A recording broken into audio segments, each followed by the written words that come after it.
날마다 말씀과 함께 2월 6일 목요일 가정예배를 시작하겠습니다. 다 같이 찬송가 264장 정결하게 하는 셈이 1절과 4절만 부릅니다. 찬송가 264장을 부르겠습니다. 정결하게 하는 셈이 나의 앞에 있도다. 성령께서 권고하신 죄 씻으라 하시네.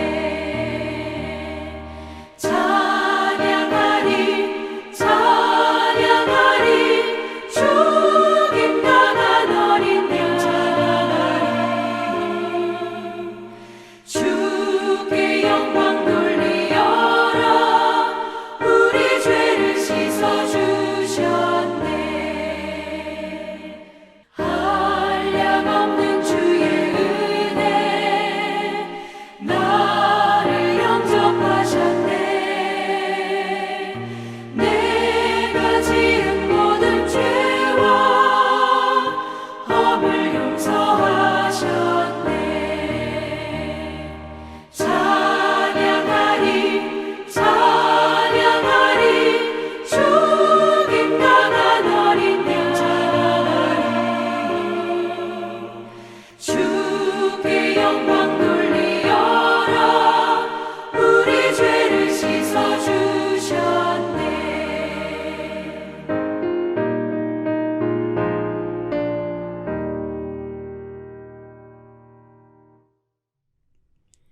이 시간 우리에게 주시는 하나님 말씀은 민수기 20장 22절로 27절 말씀입니다. 구약성경 민수기 20장 22절로 27절을 제가 읽겠습니다. 이스라엘 자손 곧 온 회중이 가데스를 떠나 호르산에 이르렀더니 여호와께서 에돔 땅 변경 호르산에서 모세와 아론에게 말씀하시니라. 이르시되 아론은 그 조상들에게로 돌아가고 내가 이스라엘 자손에게 준 땅에는 들어가지 못하리니 이는 너희가 무리와 물에서 내 말을 거역한 까닭이니라. 너는 아론과 그의 아들 엘르아사를 데리고 호르산에 올라 아론의 옷을 벗겨 그의 아들 엘리아살에게 입히라. 아론은 거기서 죽어 그 조상에게로 돌아가리라. 모세가 여호와의 명령을 따라 그들과 함께 회중의 목전에서 호르산에 오르니라. 모세가 아론의 옷을 벗겨 그의 아들 엘르아살에게 입히매 아론이 그 산 꼭대기에서 죽으니라. 모세와 엘르아살이 산에서 내려오니 온 회중 곧 이스라엘 온 족속이 아론의 죽은 것을 보고 그를 위하여 30일 동안 애곡하였더라. 아멘. 사람이 살고 죽는 것은 우리 마음대로 되는 것이 아닙니다. 이 사람은 좀 더 오래 살았으면 좋겠다. 다른 사람에게 유익하리라 이렇게 생각했던 사람도 어느 날 갑자기 이 세상을 떠나는 경우가 많이 있습니다. 제가 잘 아는 선배 목사님 한 분도 그랬습니다. 이분은 학교를 많이 사랑했고 또 학교나 동문 또 교계에도 선한 영향력을 많이 보였던 분입니다. 그런데 어느 날 갑자기 암 때문에 세상을 떠나게 되었습니다. 사람의 생각으로는 참 아쉽고 안타까웠습니다마는 그러나 우리의 생각으로 하나님의 그 섭리를 다 깨달을 수는 없는 것이다 생각을 했습니다. 오늘 본문도 마찬가지입니다. 오늘 우리가 읽은 본문의 말씀은 이스라엘 백성들이 에돔 땅 변경 호르산에 이르렀을 때 하나님께서 아론에게 말씀하십니다. 너는 이제 이 세상을 떠나라 이렇게 말씀했던 것입니다. 그러면서 그가 죽거든 아론의 옷을 벗겨 엘레아살에게 입혀서 아론의 뒤를 잇게 하라 이렇게 말씀했습니다. 이 본문의 의미가 뭔가를 함께 살펴보도록 하겠습니다. 먼저 24절에서 아론은 호르산에서 죽고 이스라엘 자손에게 약속한 땅에 그는 들어가지 못하리라. 그 이유는 너희가 무리바 물에서 나를 거역했기 때문이다 이렇게 말했습니다. 무리바 물에서 나를 거역했다는 것이 무슨 말씀입니까?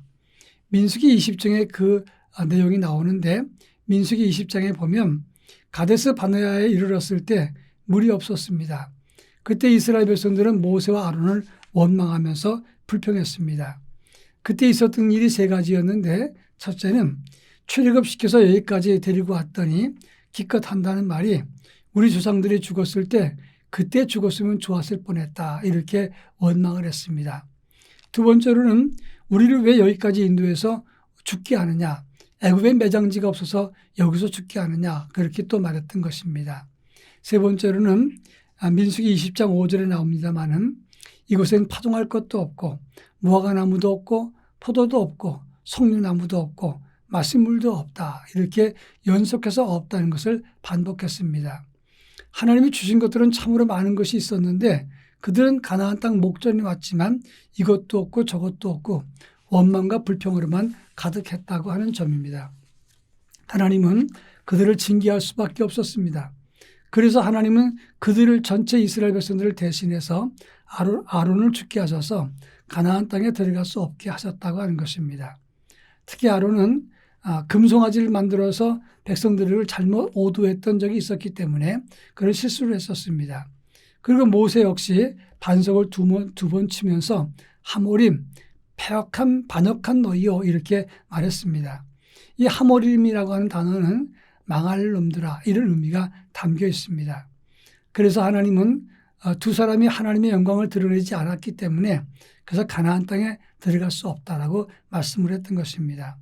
그러나 여기서 중요한 것은 모세와 아론이 가나안 땅에 들어가지 못했더라도 그들이 구원받지 못했다는 뜻은 아니라고 하는 점입니다. 이것은 모세와 아론의 죄뿐만 아니라 이스라엘의 죄에 대한 징계였기 때문에 아론은 대표적으로 가나안 땅에 들어갈 수 없었고 아론이 죽은 다음에도 모세도 가나안 땅에 들어갈 수가 없게 된 것입니다. 여기서 주시는 교훈은 죄를 가볍게 여기서는 안 된다는 것입니다. 하나님은 반드시 우리가 범한 죄를 정산하신다는 사실을 알아야 하는 것입니다. 그런가 하면 26절에 보면 아론의 옷을 벗겨서 엘리아살에게 입히고 대를 이어서 그 직을 대제사장의 직을 수행하게 했다고 하는 점입니다. 죄를 지어서 하나님의 징계가 있어도 하나님 앞에서 제사하는 제사장직은 수행해야 되겠기 때문에 하나님 섬기는 일을 중단하지 않기 위해서 그 아론의 옷을 엘리아살에게 입히고 제사장직을 잊게 했다고 하는 점입니다. 하나님은 우리가 하나님께 예배하는 것을 매우 기뻐하시는데 하나님께 예배하는 것은 어떤 경우에도 끊어지는 것을 원치 않는다고 하는 것입니다. 그 이유는 제사를 드리고 예배를 드리는 것은 그것을 그치게 될 때 하나님과의 관계가 그리고 하나님과의 소통이 끊어지게 되기 때문이라 하는 것입니다. 하나님과의 관계와 소통이 끊어지게 되면 영적으로 사망에 이르게 된다고 하는 점입니다. 여러분 밥을 먹지 않으면 몸이 약해지죠. 그리고 얼마 지나면 결국은 죽습니다. 영적으로도 마찬가지입니다. 하나님과의 관계가 끊어지게 되면 영적으로 점점 시들해지다가 나중엔 죽게 된다고 하는 것입니다. 껍질만 남은 사람을 건강한 산 사람이라고 말할 수 없지 않겠습니까? 따라서 하나님은 아무리 잘못된 인생이라도 제사를 드릴 수 있도록 마지막 기회를 주신다고 하는 점입니다. 오늘 우리는 이 점을 감사히 여겨야 되고 소중히 여겨야 된다 하는 것입니다. 하나님께 예배하고 하나님과 교제하고 기도하는 것 절대로 그쳐서는 안 되는 일입니다. 영적인 생명의 역사를 위해서도 그리고 우리의 영성이 회복되기 위해서도 절대로 예배하고 제사하는 것을 그쳐서는 안 되는 일이라 하는 것입니다. 따라서 우리는 예배와 기도에 힘을 써야 되는 것이고 그것이 금년 한 해 우리가 힘써야 될 부분이라고 하는 것입니다. 다 같이 기도하겠습니다. 사랑 많으신 하나님 아버지, 우리의 죄를 가볍게 여기지 않게 하시고 하나님께 제사하고 하나님과 교제하는 일에 힘을 쏟을 수 있도록 은혜를 덧입혀 주옵소서. 특별히 기도하는 일에 온 정성을 기울일 수 있도록 은총을 더하여 주시옵소서. 예수님의 이름으로 간절히 기도합니다. 아멘.